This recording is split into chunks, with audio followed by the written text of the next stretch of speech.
Assalamualaikum warahmatullahi wabarakatuh. Perkenalkan nama saya Alvina Safran Nuraini. Pada kesempatan kali ini saya akan mempresentasikan tentang diagnosa untuk HIV tipe 1 untuk memenuhi tugas mata kuliah dari aplikasi komputer.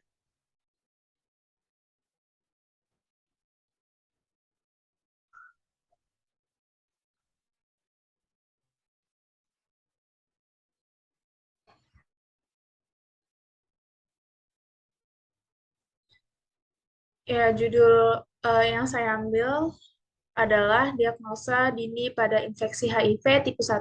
Mengapa saya mengambil judul ini? Karena pada di Indonesia sekarang sedang eh, banyak sekali kasus HIV, terutama kemarin itu ada di Bandung dan sekarang ada di Bekasi yang banyak, sehingga saya ingin menyadarkan untuk para remaja terutama yang banyak tertular oleh HIV.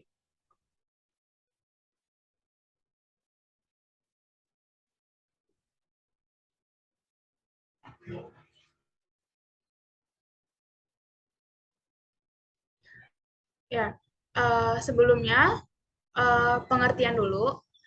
Pengertian apa sih itu sexual transmitted disease dan HIV/AIDS? Ini adalah dua yang berbeda ya.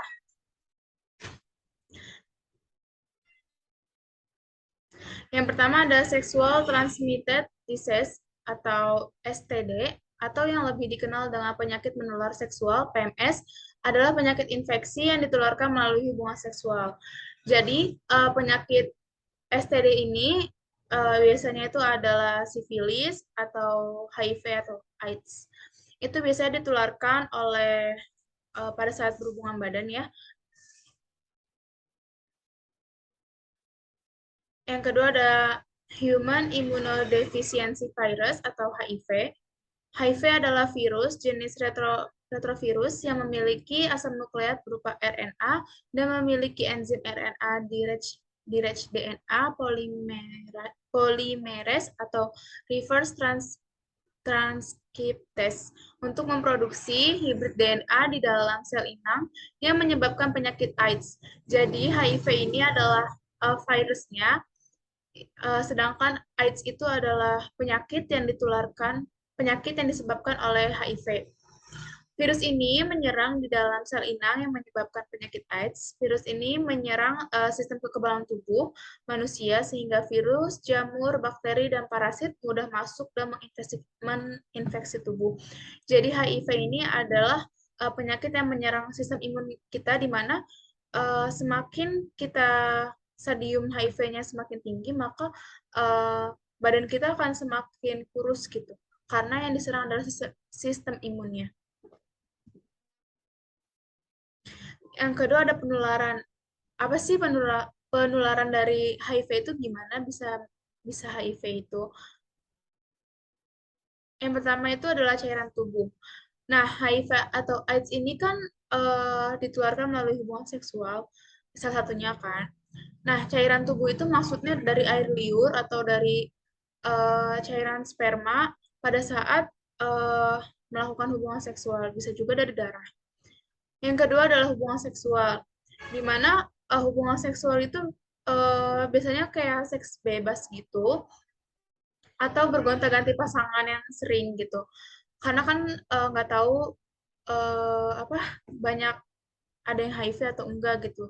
Jadi makanya sebelum melakukan pernikahan itu seharusnya dalam medis itu melakukan screening sebelum pernikahan.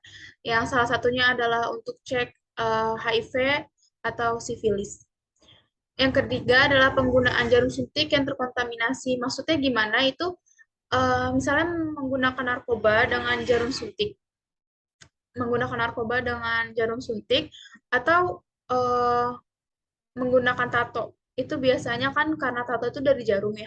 Jadi jarumnya itu mungkin bisa juga terkontaminasi oleh pasien yang terkena HIV, terus kena orang lain itu bisa menularkan. Atau dari tenaga medis seperti petugas laboratorium yang ingin memeriksa darah pasien, yang ternyata adalah pasien tersebut adalah pasien HIV, terus tidak tidak sengaja eh, petugas laboratorium tersebut terkena jarum suntik itu bisa menularkan virus HIV tersebut. Terus yang keempat ada transfusi darah dari darah orang ke orang lain, makanya kenapa sebelum transfusi darah itu dilakukan screening terlebih dahulu. Yang kelima itu adalah keturunan. Maksudnya gimana? Biasanya itu adalah eh, seorang suami istri, misalnya salah satunya terkena HIV, itu kemungkinan anaknya juga bisa tertular HIV. Atau pada saat sang ibu itu melahirkan, ibu melahirkan melalui persalinan normal, itu biasanya bisa menularkan HIV.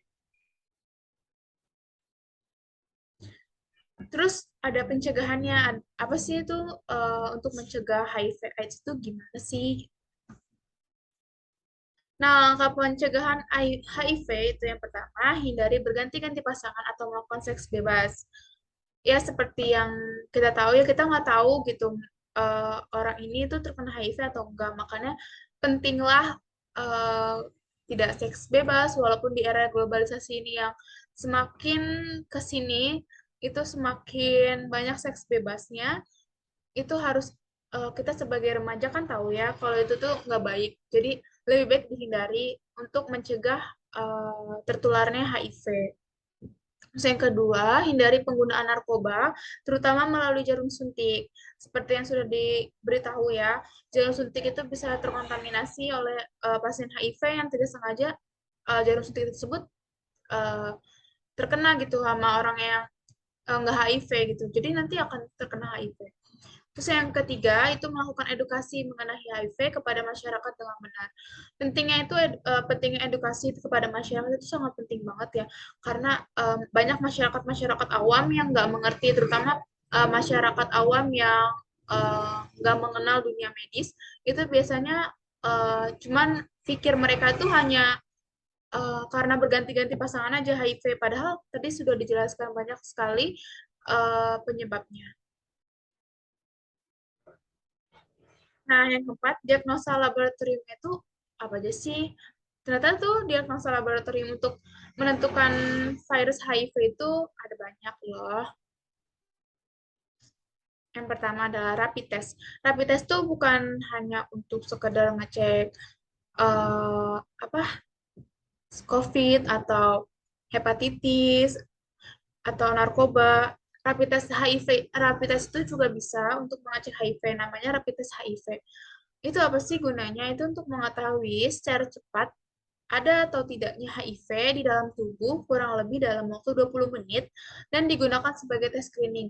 Jadi biasanya pasien yang pasien yang didiagnosa oleh dokter terkena HIV itu biasanya dengan gejala-gejala yang seperti itu akan disuruh sama dokternya itu uh, untuk melakukan tes laboratorium yang yang terduga itu HIV. Jadi makanya dokter menyuruh untuk pasien tersebut untuk cek laboratorium untuk dilihat si pasien ini tuh HIV-nya positif atau enggak. Jadi ini rapid test HIV itu paling pertama disuruh sama dokter. Yang kedua ada follow up test. Itu follow up test itu biasanya setelah pasien tersebut terdeteksi antibodi virus HIV-nya, itu pasien akan dianjurkan lagi untuk follow up test. Itu follow up test itu meliputi sebuah tes diferensiasi antibodi yang membedakan HIV-1 dengan HIV-2, tes asam nukleat HIV-1 yang mengidentifikasi virus secara langsung atau Western blot. Jadi HIV ini kan ada dua jenis, HIV-1 dan dengan HIV-2.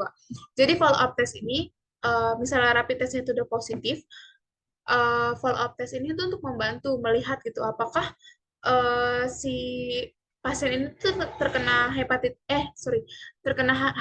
atau HIV-2 gitu. Yang ketiga ada tes antigen P24. Seperti yang kita tahu tadi sudah dijelaskan bahwa HIV itu menyerang sistem imun nih, sistem imun manusia di mana ada antibodi dan antigen di dalam tubuh manusia kan. Tingginya kadar P24 yang hadir dalam serum darah dari orang yang baru terinfeksi oleh virus HIV selama periode singkat antara infeksi dan serokonversi membuat tes antigen P24 berguna dalam mendiagnosis infeksi HIV primer. Nah, yang keempat ada RNA test. Mendeteksi virus secara langsung.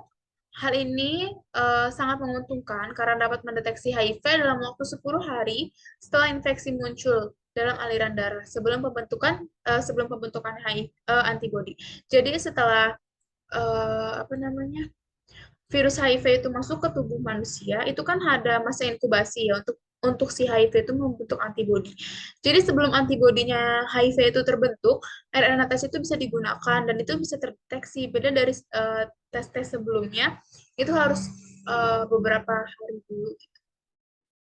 Tetapi kelemahannya itu RNA tes itu sangat mahal ya, dan biasanya itu nggak ditanggung BPJS.